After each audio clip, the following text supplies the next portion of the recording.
Olá pessoal, meu nome é Anderson Schreiber, sou professor titular de Direito Civil da UERJ e hoje a gente vai tratar do tema dignidade da pessoa humana e direitos da personalidade. Dignidade da pessoa humana talvez seja hoje o conceito mais difícil em toda a ciência jurídica, um conceito extremamente importante, um valor considerado o principal valor, o valor fundamental do ordenamento jurídico brasileiro e raramente definido, né? Raramente a gente esbarra com definições de dignidade da pessoa humana. A dignidade da pessoa humana é, logicamente, um conceito histórico, construído, sobretudo, a partir, ou reforçado a partir do fim das guerras mundiais, quando foi preciso, quando houve um consenso internacional em torno da ideia de que a condição humana, a condição do ser humano, deveria ser protegida com primazia por todas as ordens jurídicas, que não deveria existir uma ordem jurídica que não considerasse a condição humana como topo do ordenamento. A Declaração dos Direitos Humanos de 1948 incorporou a ideia de dignidade da pessoa humana, dizendo que ela era propriamente o fundamento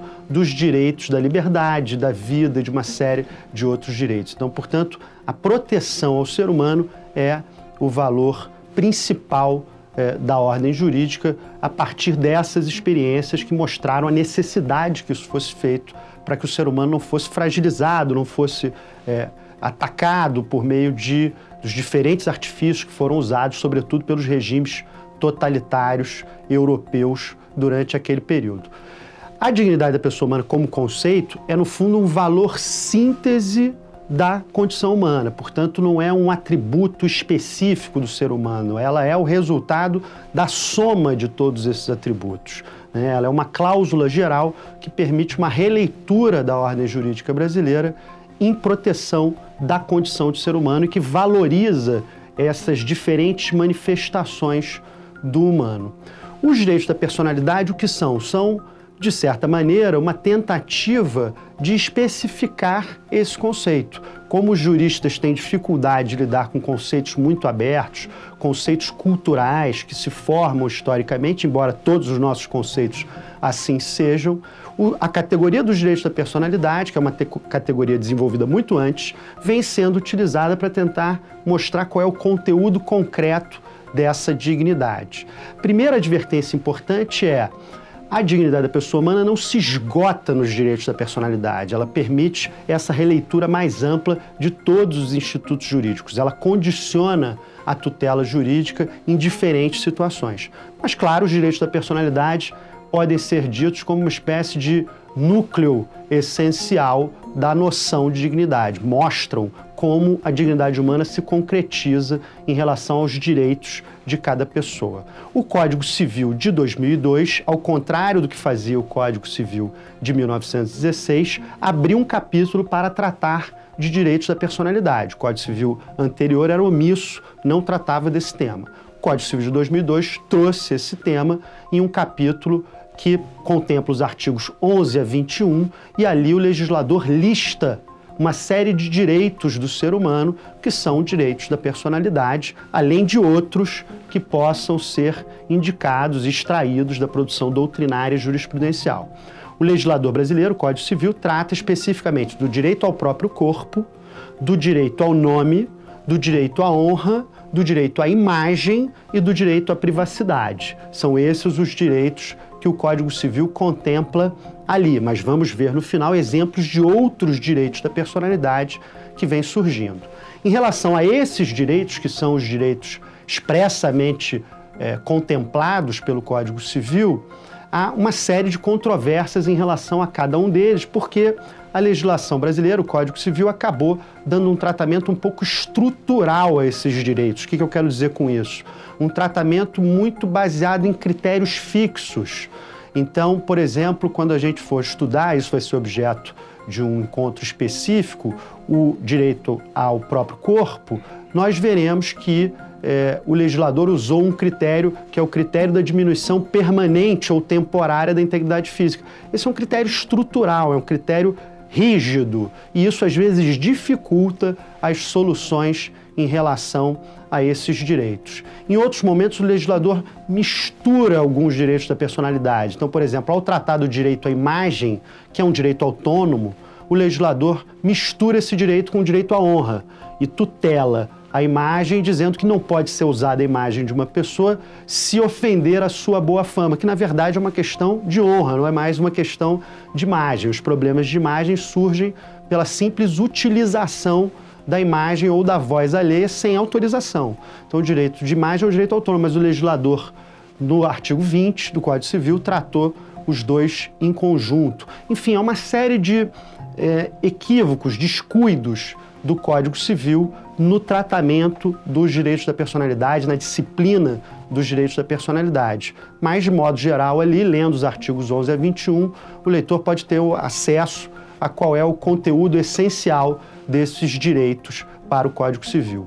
Duas coisas importantes devem ser observadas. A primeira é que os direitos da personalidade, em geral, eles têm características comuns. Por exemplo, são intransmissíveis, são inalienáveis, são imprescritíveis, ou seja, são direitos permanentes, que perduram enquanto perdurar aquela pessoa. Houve no passado uma enorme discussão sobre se poderiam ou não existir direitos da personalidade, porque se dizia como é que a personalidade pode ser ao mesmo tempo uma premissa de ter direitos, porque só tem direitos quem tem personalidade, e ser objeto desses direitos através dos direitos da personalidade. E essa polêmica se resolveu por meio do reconhecimento doutrinário de que existem duas acepções, dois sentidos para a palavra personalidade. Um sentido subjetivo, a personalidade como aptidão para adquirir direitos, e um sentido objetivo, como conteúdo dos direitos da personalidade.